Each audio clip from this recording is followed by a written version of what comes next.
Fala, moçada, professor Greg, e vamos para mais uma aula de atualidades, tá? Vou compartilhar a tela aqui com vocês, a nossa aula 12 de atualidades.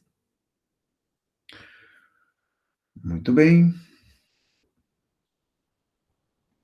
A tela está compartilhada, então. Vamos lá?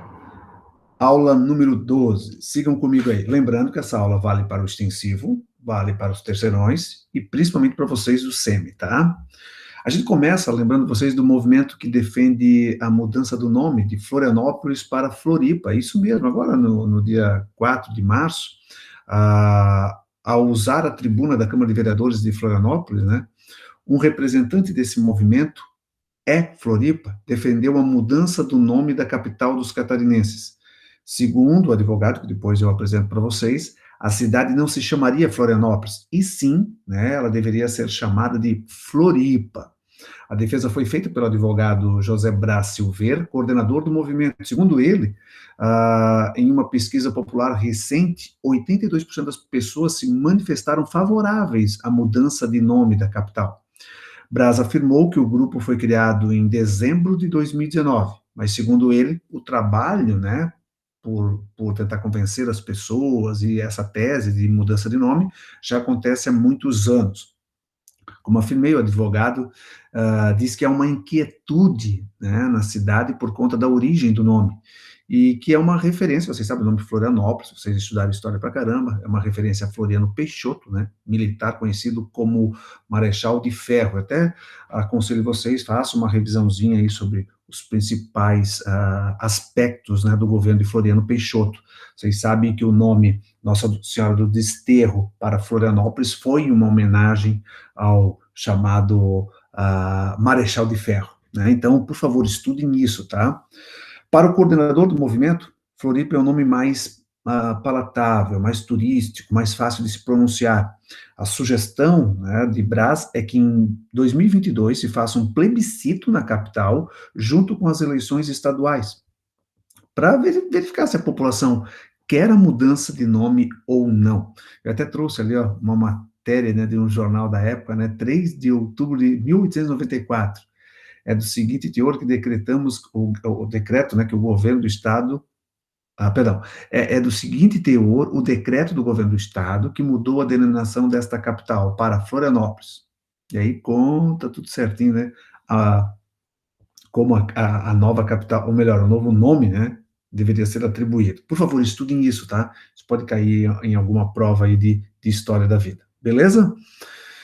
Muito bem, agora vocês sabem que Santa Catarina tem diversos portos e um navio encalhou esse ano no Porto de São Francisco do Sul, foi agora no início de março. O Porto de São Francisco é um porto muito importante, né, porque além de escoar a produção ali metal-mecânica da região nordeste do estado, escoa também grãos. Eu gostaria que vocês acompanhassem esse videozinho que eu separei aqui para vocês, só um instante. Eu vou dar um play aí, tá?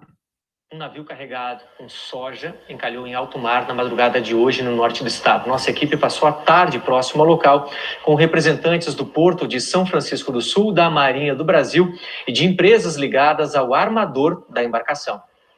A embarcação, com mais de 65 mil toneladas de soja, tinha acabado de ser carregada no Porto de São Francisco do Sul. O encalhe aconteceu quando o navio fazia uma manobra de desatracação. Foi saindo do canal de acesso, ele encalhou em cima de uma laje e foi comunicado ao porto e à autoridade portuária e marítima também. Nenhum risco até o momento de vazamento e nem da mercadoria também. O navio encalhou cerca de 500 metros do Porto de São Francisco do Sul, naquele ponto. Segundo o porto, as condições de mar, dos ventos e a profundidade da embarcação estavam dentro dos parâmetros operacionais adequados para a navegação. A Marinha do Brasil vai apurar se houve algum problema mecânico ou eletrônico no navio. O destino do navio era Singapura, na Ásia. Na hora do encalhe, 16 tripulantes estavam na embarcação e todos permanecem a bordo, já que o navio não oferece riscos. Estamos em contato com a praticagem e com a Marinha, tivemos reunidos hoje à tarde, para na tomada da noite, na pré-mar, fazer tentativa de retirar o navio que está hoje nessa laje. Caso não aconteça hoje, será uma segunda medida a ser analisada, que seria o esvaziamento do navio, da carga, para poder levar ele, para poder fazer a retirada com maior segurança. E há pouco a assessoria do Porto de São Francisco do Sul informou que as operações de desatracação e atracação estão suspensas.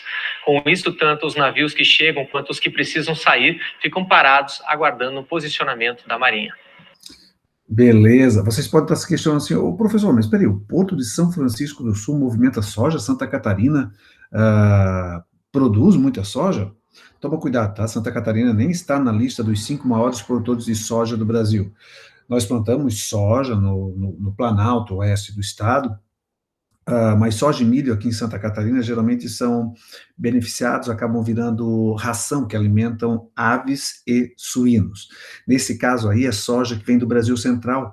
Nessa época de escoamento de soja, muitas vezes os portos de Paranaguá e Santos estão saturados, e aí alguns empresários, né, do setor da soja preferem trazer um pouquinho mais longe os caminhões aqui para São Chico e daqui a soja ser mandada para os mercados consumidores. Então, por isso que o navio levava soja. O Porto de São Chico também é um porto granileiro, leva cargas a granel. Cada um desses espaços aqui dos porões aqui carregados todos de soja, beleza? Notícia boa, né? Alguns dias depois ali o navio acabou sendo removido com segurança, né? E o porto voltou a operar. Para quem está viajando completamente, a região nordeste, né, de Santa Catarina, lembra-se que é o nordeste do estado, né, está aqui Joinville, está aqui São Francisco do Sul, o Porto de São Chico é um porto estadual, administrado pelo governo do estado de Santa Catarina, tá?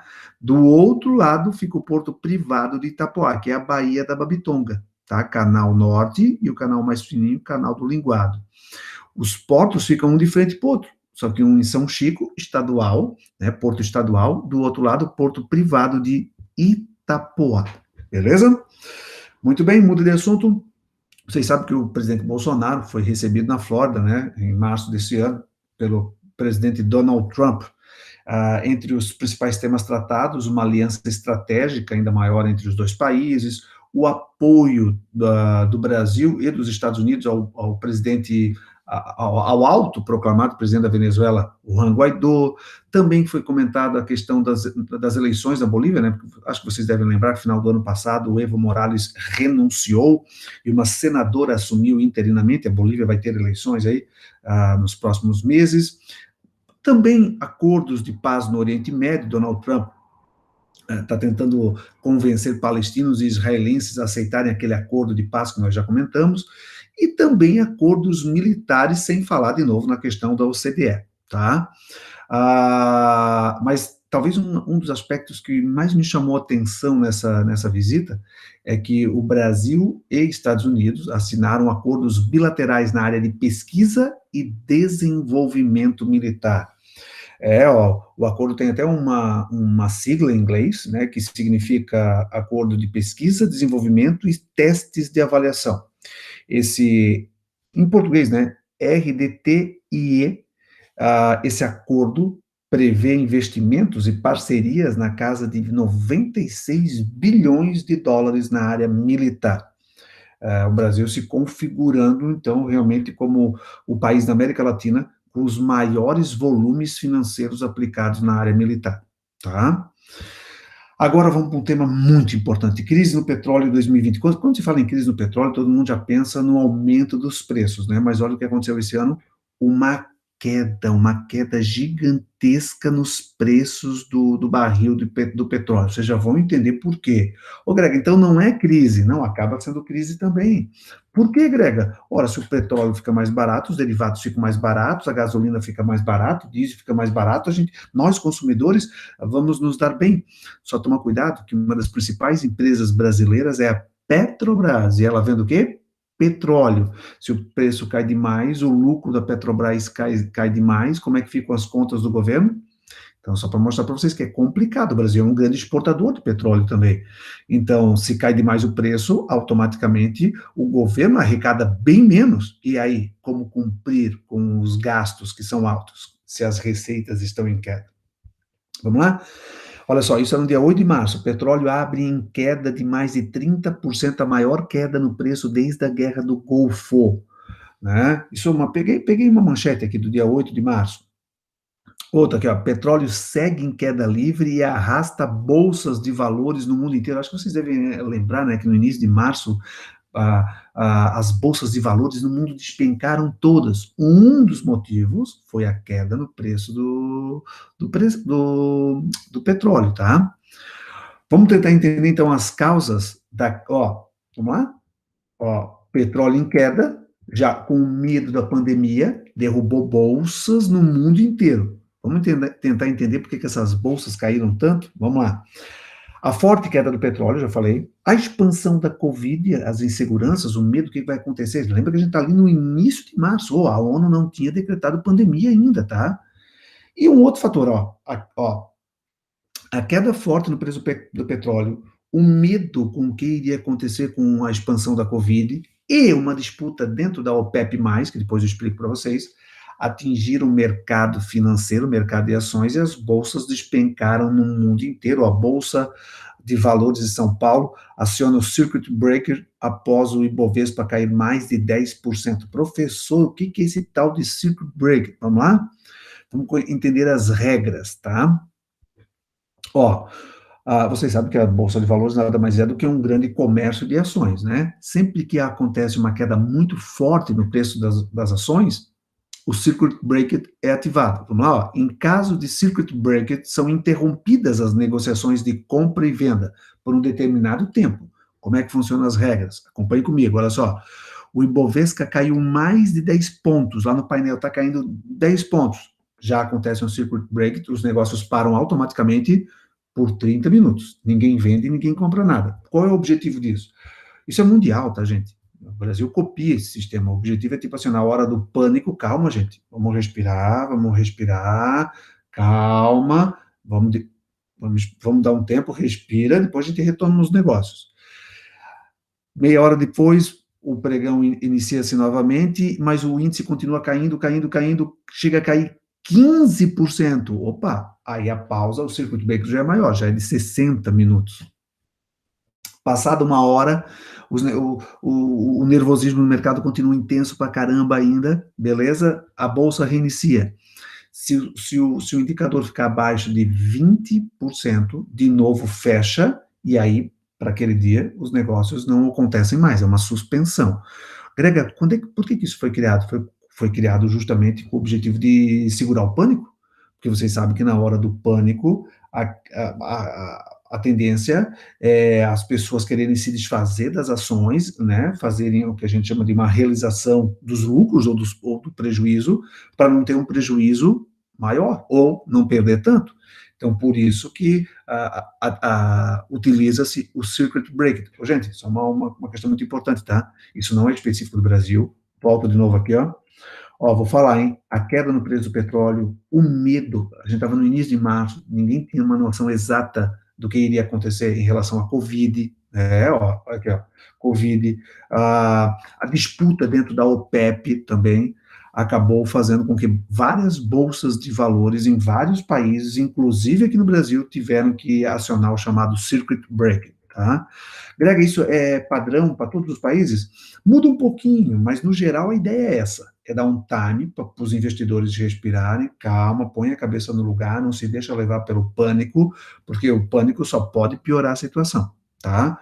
Aqui eu até trouxe para vocês, em outros momentos, que nós também tivemos Circuit Breaker, 97 na crise financeira da Ásia, 98 na crise da Rússia, 99 quando o Brasil decidiu, a adotar o câmbio flutuante.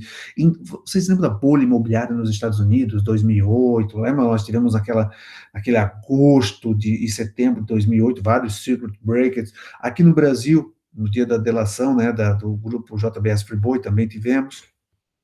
E esse ano, novamente, tá? Olha só, matéria de 1º de abril, tá? 1º de abril, eu sei que é dia internacional da mentira, mas isso não foi mentira, não. Bovespa fecha em queda após pior mês em mais de 20 anos. O mês de março desse ano foi terrível para a Bolsa de Valores, no acumulado de março, a Bolsa registrou o pior desempenho mensal desde agosto de 98. No ano, a Bolsa perdeu 36% até o 1º de abril, até o último dia de março. Só que aqui vem a grande jogada, O que os especialistas dizem? Quando o preço das ações cai demais, se você tem as ações, o ideal não é vender. Coração de gelo, coração de gelo, porque se cai, a médio e a longo prazo, isso tende a se recuperar. Olha a notícia que eu vou dar para vocês, ó. Essa manchete do dia 1º de abril, né? Nós estamos hoje no dia 12 de junho. 12 de junho. De lá para cá, a Bolsa já recuperou grande parte dessas perdas. Ainda tem um pouquinho, tá? Ainda tem um pouquinho. Mas especialistas acreditam que até o final do ano sai do prejuízo e vira lucro. Quer dizer, então, aquela ação que valia X, caiu aí 30%, 35% em março, né?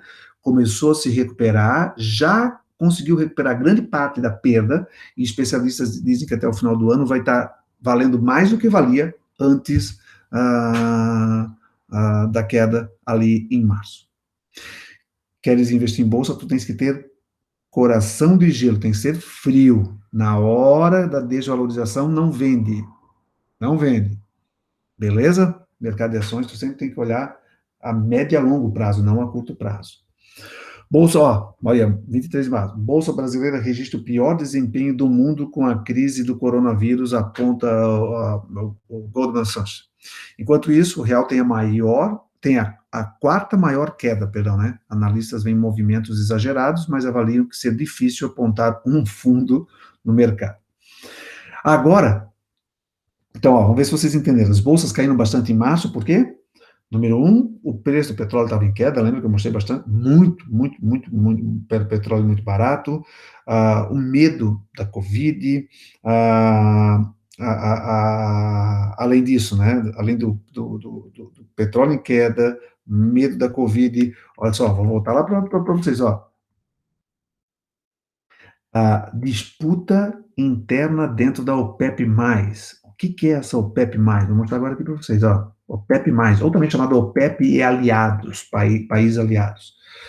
A forte queda nos preços do petróleo esse ano são explicados por dois fatores principais. Número 1, queda acentuada na demanda. Vocês sabem que estamos no dia 8 de março, mas a Covid já se espalhava e tudo indicava que ia virar pandemia e a economia mundial já estava desacelerando. Se a economia mundial desacelera, é claro que a demanda por petróleo também desacelera, né? E para piorar, além da economia dando sinais de desaceleração, e tanto é que depois desacelerou um monte mesmo, né? Nós tínhamos um outro fator que estava derrubando os preços do petróleo, o aumento da oferta. Sim, Grega, como assim aumento da oferta? Deixa eu contar para vocês aqui, ó. A chamada OPEP+, que reúne países da OPEP, mais a Rússia e alguns outros produtores, não conseguiram chegar a um acordo. Como assim, Grega, acordo? Deixa eu ver se eu tenho um gráfico aqui legal. Esse acordo aqui, ó. Eu vou voltar um pouquinho na história com vocês, tá? Eu vou levar vocês lá para agosto de 2008. Olha quanto é o preço do petróleo. O preço do barril chegou a $148 o barril. Aí veio a crise imobiliária nos Estados Unidos, que virou uma crise financeira que atingiu o mundo inteiro, e o preço do petróleo despencou para casa dos $30. Pós-crise, o preço foi se recuperando, mas olha o que aconteceu aqui em 2014 de novo. Nova queda do preço do petróleo. Por quê? Porque alguns países, como a Rússia, começaram a produzir mais, ofertar mais petróleo, mais oferta de petróleo, jogou o preço para baixo. 2014, sem falar também dos fracos números da economia mundial. 2015, 2016, de 14 a 16, os preços estavam muito baixos. Aí rolou um acordo entre países da OPEP e Rússia. Tipo assim, Rússia, tu não faz parte da OPEP, né? Não. Então, assim, não adianta tu produzir muito petróleo. Muito petróleo vai ter muita oferta, o preço cai, todo mundo perde. Rússia, nós da OPEP vamos segurar um pouco a produção, tu, Rússia, segura um pouco da produção, vai faltar um pouquinho de petróleo, a demanda vai aumentar, a procura vai aumentar, os preços vão aumentar. Entenderam que a subidinha dos preços, 17, 18, e esse acordo estava rolando. Deixar o barril de petróleo na casa dos 60, $65, 70, tá ótimo. Esse era o acordo entre a OPEP e a Rússia, né, a chamada OPEP+. Entenderam? Todo mundo ia segurar um pouco a produção para manter o preço um pouquinho acima aí, entre 60 e $70, estava todo mundo ganhando, estava todo mundo feliz, beleza? Mas olha o que aconteceu, Estamos falando de 6 de março. A Rússia e a OPEP não finalizaram as negociações e a Rússia resolveu não mais segurar a produção, pelo contrário, produzir mais, ofertar mais, encher o mundo de petróleo e, com isso, muita oferta, os preços caem. Para piorar tudo, olha só, como retaliação, a petroleira saudita, uma das maiores empresas do mundo, a Saudi Aramco, elevou a produção também e ofertou, além de ofertar mais petróleo, ofereceu desconto aos compradores. Ah, meu Senhor Jesus. Mohammed bin Salman é o nome desse príncipe herdeiro aí, tá? Ele meio que entrou numa lutinha com o Putin, uma briga de braço, para ver quem ia ter mais cacife de segurar o preço. Ah, Putin, tu quer produzir mais, ofertar mais, é? Então nós, sauditas, vamos fazer a mesma coisa, ainda por cima nós vamos dar descontos no preço do petróleo. Ah, não deu outra, cara. A decisão dos dois governos aí acabou gerando uma super oferta, o que gerou uma guerra deflacionária, quando os preços caem de maneira generalizada, e por isso, deixa eu voltar para o gráfico ali, cadê? Ó, os preços despencaram, ficaram abaixo de $30, abaixo.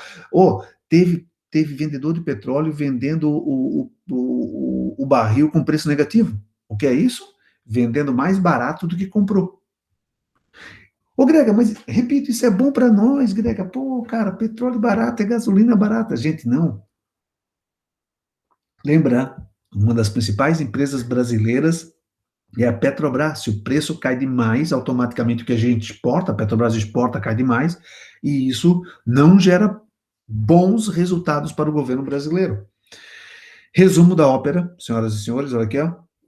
Eu trouxe aqui uma comparação dos preços do ano passado com esse ano aqui, ó. Na casa aí dos 60 a 70, 80, tá ótimo, tava ótimo, todo mundo estava ganhando. Mas olha a briguinha entre o Putin e o príncipe herdeiro da Arábia Saudita, Mohammed bin Salman. Olha aqui, olha que coisa absurda. Beleza? Ah, senhor, aí tu soma, né? Somar isso, aí a OMS vai declarar pandemia, aí mesmo que a economia mundial dá aquela desacelerada, as indústrias param, o consumo para, a demanda de petróleo, entendeu, né? Muito petróleo no mercado, os preços caem ainda mais. Olha aqui, olha que gráfico impressionante, cara. Vou dar uma notícia boa para vocês. No dia 12 de abril, né, os países da OPEP+, ou OPEP e aliados, é a mesma coisa, tá? Grega, o que é OPEP+? Esse mais são aqueles países que produzem muito petróleo, mas não fazem parte da OPEP. Mesma coisa que os aliados, que são aliados, ou pelo menos tem o nome de aliado, né? Porque a Rússia, em março desse ano, deu uma de não aliado. OPEP+, ou OPEP aliados, é a mesma coisa, tá? Eles fecharam um acordo, tanto a OPEP quanto a Rússia, também o México, vão diminuir a produção de petróleo. Eles são obrigados, né, cara? A economia mundial, março, abril, deu uma... E março, abril e maio, né? Em virtude da pandemia, também pôs o pé no freio, e por isso que eles vão diminuir a produção de petróleo, diminuindo a oferta, vão tentar manter os preços. Tanto é que os preços já reagiram. É claro que... Vamos voltar para o gráfico aqui, ó. Os $148 estão cedo nunca mais. Mas, repito, se ficar aí na casa dos 50, 60, já está no lucro para todo mundo. Beleza? Então, essa é a notícia boa. Os países da OPEP+, ou OPEP aliados, chegaram a um acordo, eles diminuíram a produção, diminuíram a oferta, e com isso os preços sobem um pouquinho. Um respiro para a nossa Petrobras, tá bom? O corte, né, que os países da OPEP+, combinaram, é um corte que representa 10% do fornecimento do petróleo mundial.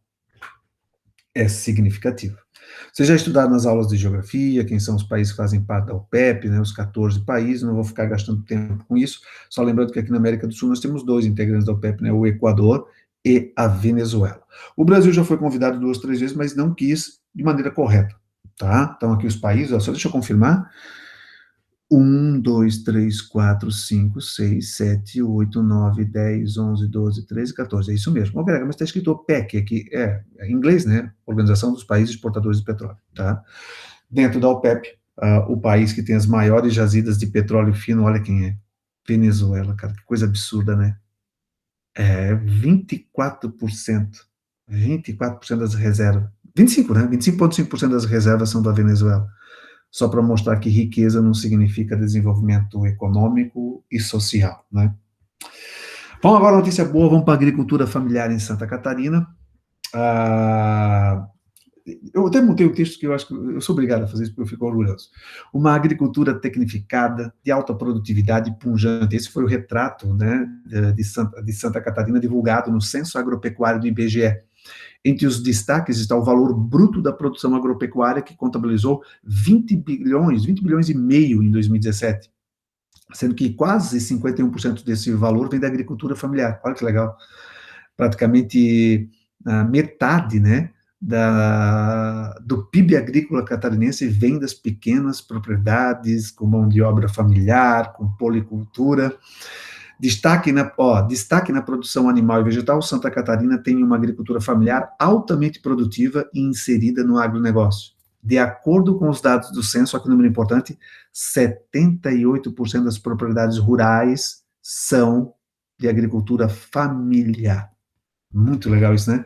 Então, podemos arredondar, quase 80% das propriedades rurais catarinenses praticam agricultura familiar. Grega, não lembro mais o conceito de agricultura familiar. Pequena propriedade, mão de obra familiar, né, exploração direta da terra, policultura, né, muitas vezes fazendo o sistema cooperativado e integrado. E agora, deixa eu falar dessa alemã aqui, ó, Naomi Seibert, é assim que se fala, Seibert, né? A alemã de 19 anos é aclamada pelos céticos do clima e é considerada hoje a anti-Greta. Lembra da sueca Greta Thunberg? Pois é. Naomi Seibert lamenta que a humanidade seja orientada a menosprezar suas realizações com culpa, vergonha e nojo. Olha, ó, fiz questão de trazer o texto dela. Não vou ler todo o texto, mas eu tenho muito medo nessas horas de fazer uma interpretação, mas que não seja a interpretação real sobre as ideias dela. Por isso que eu fiz questão de trazer o texto dela.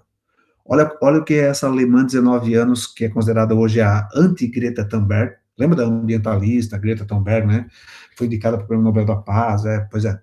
O alarmismo das mudanças climáticas é, em sua essência, uma ideologia desprezível e anti-humana. Somos orientados a menosprezar nossas realizações com culpa, vergonha e nojo, sem nem mesmo levar em conta vários benefícios que tivemos, como o uso dos combustíveis fósseis como principal fonte de energia.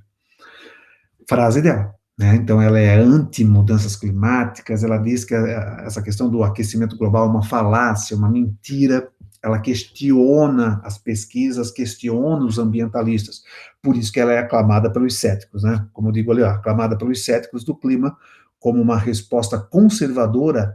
A ativista Greta Thunberg, Naomi Seibert, deu o seu recado durante a Conferência de Ação Política Conservadora. Ela tem 19 anos de idade, e vem sendo requisitada por conservadores e pessoas que defendem a tese que não está acontecendo o aquecimento global. No mundo inteiro, essa menina vem sendo requisitada para fazer palestras, tá? Eu botei lá no Qualquer Arquivos, vocês vão ter todo o texto dela, a linha de raciocínio, tá? Mas essa imagem é chocante, né? Tá ali a ambientalista Greta Thunberg, e do outro lado a Naomi Seibert, alemã, que vem crescendo demais em popularidade entre os céticos e entre aqueles que acreditam que o aquecimento global é uma falácia, que é uma mentira. Beleza? E, por fim, um tema muito polêmico, que eu vou pedir para vocês pesquisarem, tá? Eu, como professor de atualidades, meu objetivo é fazer você passar no vestibular, eu tenho que mostrar para ti o que está acontecendo. Então vamos ao fato. Exposição com fotos, uma exposição artística, onde que também tinham fotos de anos, é suspensa em Balneário Camboriú. Artistas acusam a Fundação Cultural de censura. Vamos contextualizar, então. A Galeria Municipal de Arte de Balneário Camboriú, em Santa Catarina, litoral norte, né, foi fechada no dia 6 de fevereiro, e os artistas acusam a Fundação Cultural, o órgão responsável pela administração do espaço, de cometer censura com a mostra que contém imagens de nudez, inclusive de anos. A exposição Ruína foi inaugurada no dia 5 de fevereiro, mas foi retirada de cartaz no dia seguinte. Beatriz Matar, presidente da Fundação Cultural, disse ao jornal Folha de São Paulo que recebeu uma denúncia anônima de um cidadão que estava incomodado com os conteúdos apresentados naquela exposição. E, segundo ela, não eram de seu conhecimento. Os artistas da mostra, contudo, afirmam que a presidente sabia do conteúdo e que a exposição apresentava aviso de classificação indicativa, né, para maiores de 18 anos. O que é mostrado em fotos tiradas no dia da inauguração. Quem foi, diz que realmente existiam esses avisos de classificação indicativa. Ruína surgiu pelo projeto cultural Experiência Lota 84, que foi patrocinado pela Lei de Incentivo à Cultura de Balneário Camboriú. Após uma série de oficinas e encontros com cerca de 30 pessoas, 12 artistas se reuniram para promover uma intervenção em forma de protesto a problemas do espaço da Galeria Municipal, que desde 2017 vem sendo interditado sucessivas vezes devido a danos no telhado, né, vazamentos, goteiras, assim por diante. Matar confirmou a informação, né, mas afirmou que foi pega de surpresa com o conteúdo das obras, que definiu como destoante do objetivo. A presidente disse ainda que os artistas da exposição descumpriram uma série de regras estipuladas pela Fundação, e principalmente por isso, a melhor opção que encontrou após a denúncia anônima foi cancelar a exibição da mostra naquela galeria. Talvez a produção artística mais questionada foi a obra Buraco, de Lulu Kaeli, né? Mostra o ano da artista em fotos adesivas que foram colocadas no chão e nas paredes do espaço. Lulu explicou ao jornal Folha de São Paulo que sua obra faz uma simbiose com um buraco no teto da galeria. Tem várias referências contextuais e é fragmento de uma obra sua. Frase dela: sim, é meu ânus. Eu não vou ler o que está escrito ali, né? Afirmou.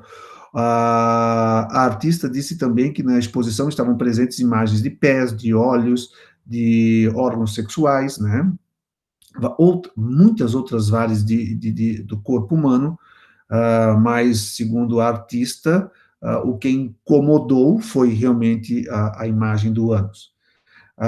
Segundo Lulu, a presidente da Fundação Cultural sugeriu que ela trocasse, né, a foto do ânus pelo umbigo. Meu Deus, depois vocês podem ler isso com profundidade lá ou melhor, ler com mais calma, né? É uma discussão, a questão da arte no Brasil, censura ou não, nós já tivemos vários casos nos últimos anos. Adianta censurar, não adianta censurar, qual é o objetivo da obra, poderíamos colocar, o que poderíamos fazer para evitar esse tipo de confronto entre quem acha que a arte deve ser exposta e aqueles que se sentem incomodados ou não. O que nós devemos discutir mais esse assunto, o que nós devemos fazer? Pensem no assunto, deem uma pesquisada, tá bom? E façam os exercícios, hein? Lembra que lá no Estudos tem exercício sobre essa aula também. Tá bom, rapaziada? Um grande abraço para vocês. Tchau, tchau. Valeu.